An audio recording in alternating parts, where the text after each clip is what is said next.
பாகிஸ்தான் ராணுவம் அத்துமீறி நடத்தி வரும் துப்பாக்கிச்சூடு காரணமாக ஜம்மு காஷ்மீர் மாநில எல்லையில் வசிக்கும் மக்களின் நிலை என்ன என்பது குறித்து அங்கிருந்து கள தகவல்களை தருகிறார் எமது செய்தியாளர் அரவிந்த்.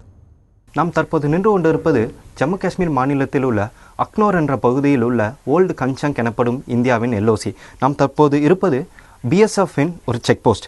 இதுதான் இந்தியா மற்றும் பாகிஸ்தான் இடையிலான ஒரு எல்ஓசி. இந்த இடத்திலிருந்து சரியாக ஒரு 500 மீட்டர் தொலைவில் தான் உள்ளது இந்தியா பாகிஸ்தானின் சர்வதேச எல்லை. இந்த வேலியிலிருந்து 500 மீட்டர் தொலைவில் சர்வதேச எல்லை உள்ளது. அங்கிருந்து ஒரு 500 மீட்டர் தொலைவில் பாகிஸ்தானின் LOC, Pakistan line of control உள்ளது. அதற்கு அடுத்த பகுதிகள் பாகிஸ்தான் ஆக்கிரமிப்பு பகுதிகள்.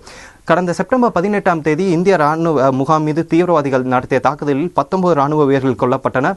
அதனைத் தொடர்ந்து இந்திய அரசு தரப்பில், இந்திய ராணுவ தரப்பில் கடந்த 4 தினங்களுக்கு முன்னதாக பாகிஸ்தான் ஆக்கிரமிப்பு பகுதிகளுக்குள்ளாக இருந்த தீவிர முகாம்கள் மீது தாக்குதல் நடத்தப்பட்டது.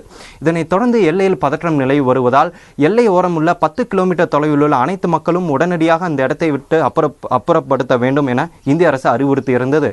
இதன் காரணமாக இந்த இடத்தில் உள்ள அனைத்து விவசாய நிலங்களும், இந்த இடத்தில் தங்கியிருந்த அனைத்து மக்களும் இந்த இடத்திலிருந்து அப்புறப்படுத்த விட்டனர். ஆனால் விவசாயத்திற்காக அவர்கள் காலை வேளைகளில் இங்கு வந்து விவசாய பணியை செய்து கொண்டிருக்கிறார்கள். அதனைத் தொடர்ந்து அவர்கள் மீண்டும் மாலை அக்னோரில் உள்ள அரசு பள்ளியில் தங்க வைக்கப்பட்டுள்ளனர். குறிப்பாக கடந்த 2 தினங்களாக பாகிஸ்தான் ராணுவம் அக்னோர் செக்டரில் அத்துமீறி துப்பாக்கிச்சூடு சம்பவத்தில் ஈடுபட்டு வருவதாக தொடர்ந்து செய்திகளை நாம் பார்த்திருந்தோம்.